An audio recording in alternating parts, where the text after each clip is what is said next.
Life, culture and current events from a biblical perspective. 2020 with Neil Johnson on Vision. Well, on a Friday, we do like to take an opportunity to pause and get insights into the big developments that are happening either this week here in Australia, and sometimes we talk about the big developments that are going on around the world. We like to touch on the issues, we like to touch on the characters, and we like to touch on often new books that come to light that shed light as Christians on how we ought to be reacting to some of the major changes that are upon us. There is a new book that has just been released by well-known author Eric Metaxas. It's called The Letter to the American Church. Wondering whether it might have some relevance for us, Bill Muehlenberg, Christian cultural commentator, has been looking at this book and giving a certain level of endorsement in a review. Bill's back with us. Hey, Bill, welcome back to 2020. Always great to be here. Bill, this new book, The Letter to the American Church, for Aussie listeners, is this just as relevant to us as a Western nation as it is to the US? Yeah, sure is. Could have been called letter to, a Western church. It's sure he's looking at the American scene where he lives, but it's pretty much all the same. Could be England, could be Australia, New Zealand.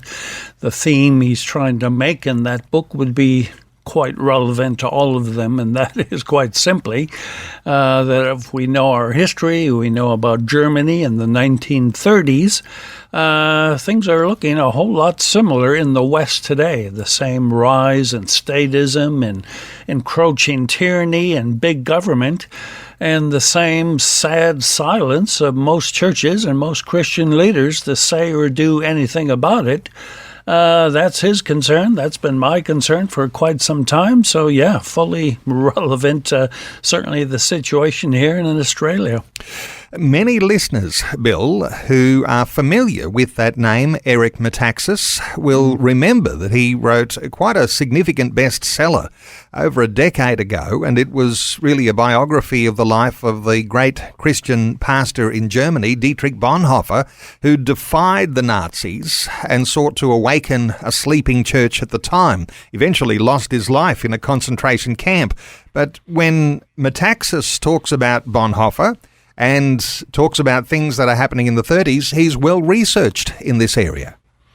Yeah, well, it certainly is. It's about a 600-page biography. Came out first in 2010. I think he did an updated version in 2020. So, yeah, he certainly knows his stuff about Germany and Bonhoeffer and has actually met with some of the key players involved. And so, yeah, he knows that story. And, of course, he knows his own culture in the U.S. and the church scene. So he's putting two and two together and saying, wow, things are looking quite ominous here. They're not all that different from what was happening a century ago. You had the rise of evil in really dramatic form, obviously with Hitler and the Nazis creeping into power, slow but sure. They didn't come, full tilt all at once. Bit by bit, they brought in their evil agenda. But the sad thing is the church was largely asleep, largely didn't care. In fact, many Christians and churches basically were happy to see Hitler come along. They sided with the Nazis, and they, in fact, criticized people like Bonhoeffer, who was trying to sound the alarm. So, again, a double thing there that Metaxas writes about in his new book, which is relevant for us. On the one hand, Christians need to call out evil. When the state is doing great evil, Christians should be speaking out against it. And sadly, if the church is silent or going along with the state, well, then Christians also need to call out the church. And that's exactly what Bonhoeffer did. It didn't get him too many friends, as you said. The church was largely antagonistic toward him, but certainly the state was very much so. So, yeah, he was arrested and he was put to death. So whenever you take a stand against evil, you're going to get a lot of people not too happy with you doing that. But that's exactly where we're at today. So Eric Metaxas, in his new book, appears to be reminding the West Don't forget about all of these evils that are rising.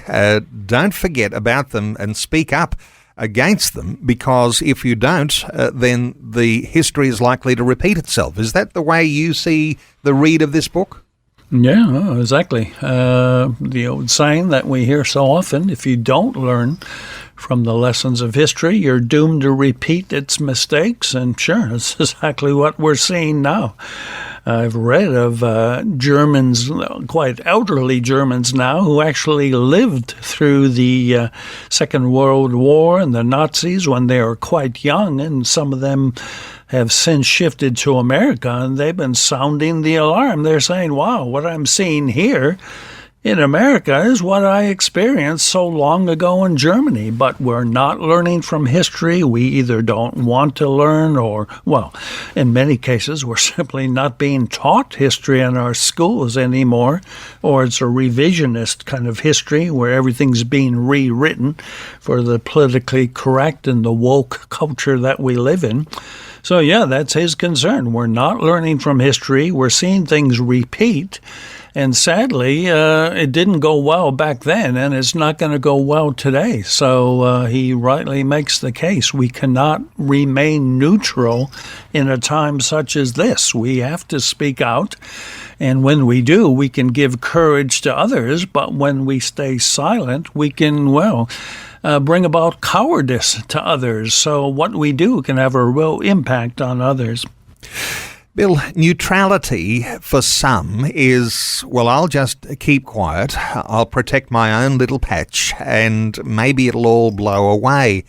Having a head in the sand attitude and remaining neutral, that's not necessarily going to help at the end of the day, is it? Somehow or other, there's a need here to be named as one who is a follower of Christ, and perhaps in a wise and careful way, but you can't deny Christ, and neutrality is almost in the same paddock as denial. Yeah, to not speak out is actually to take sides, to take the opposite side. To not be a voice for justice and for what's right means you're effectively lending your voice to the other side. And, so many things. Metaxas, by the way, also did a important piece on Wilberforce. So same stories again. He would fight the slave trade and the apathy and indifference all around him, including in the church. Bonhoeffer fought the Germans and the German Christian apathy and indifference. And today we have, plenty of obvious examples. The whole war on the unborn, the abortion holocaust, which really is taking so many millions of lives. Same story. Where's the church? Why is the church not speaking out on these issues? And Bonhoeffer goes so far as to say that if you're not speaking out against some of these things, and in that case, right, the German treatment of the Jews and so on, well, you're going to church and pretending you're worshiping God. You're not. He made a very strong call to let the church be the church and not allow this great evil to, somehow think it's not the church's duty to deal with it. We're often looking for practical cues. I know these things are heating up, even boiling over. Things are tough. Times are changing. The culture has gone through a very, very significant shift. How am I supposed to react to this? I note that in your review of the Metaxas book, you're highlighting 4 issues where you can't ignore. You mentioned there one of those, the preaching of cheap grace. Another one, the idea the church should only evangelize. The idea that Christians should not be involved in politics. And the idea that our faith is mainly a pietistic one in which we try to only avoid personal sin. Thoughts here on those 4, and if you're able to enlarge on any of those, Bill. Yeah, well, he actually has a chapter on each one of those 4. be plenty of ways we could look at that today and find the parallels between what happened in Germany and what's happening now. But this whole call for the church to be apolitical, that somehow our faith is a kind of a spiritual thing only try to get souls into heaven, but forget about the pressing issues of the day. Well, Bonhoeffer knew that was wrong. And Metaxas can see how bad it is today as well. In fact, in one point in the book, he quotes a fellow who actually had written an interesting article about the fact that, hey, we are not living in the same culture we did even, say, 30 or 40, 50 years ago. Things are changing rapidly in the West, and it was the same back in Germany. Today, a lot of people still think we're kind of living in the Christian West, and it's kind of a Christian culture. Well, that may have been true a half century ago, but it really no longer is. So this fellow that he quotes, who had penned this piece, this article, called Evolved on Tim Keller, Metaxas says this, that, pastors like Tim Keller is, a great pastor doing a lot of great stuff, but he's been sadly telling us to avoid politics, to avoid the culture wars. But Metaxas and this author he quotes says, well, look, things have changed. That advice may have been good 20, 30, 40 years ago when, it kind of was a Christian culture. But today we live in an anti-Christian culture. We can no longer live and act like we did 30 years ago. As the circumstances change, the church has to get up to speed and change as well. And that was the problem, again, 1930s Germany. The German churches, by and large, didn't have a clue what was going on, how radically things were changing, and they thought, this old attitude, she'll be right, if we don't rock the boat, we'll just do business as usual, that'll be fine. Well, no, it wasn't. It led to a Second World War, 6 million Jews killed, 60 million all up killed in the war. That kind of attitude is always going to cause big trouble, and we're getting the same thing today as the church becomes more and more a target of the secular left, as the state more and more tries to encroach upon the church, sitting back and just pretending we can be nice and smile a lot. That's not going to cut it. We're going to need to do more than just that. We might ask the question, why did not more German Christians speak out back then? We might shudder to think that into a generation ahead of us, people might ask, why did the Christians not speak out before these things took hold? And we'll have no excuse, because there are good resources around. Resources like the book we're talking about now that draw attention to this challenge in the Letter to the American Church, written by author Eric Metaxas.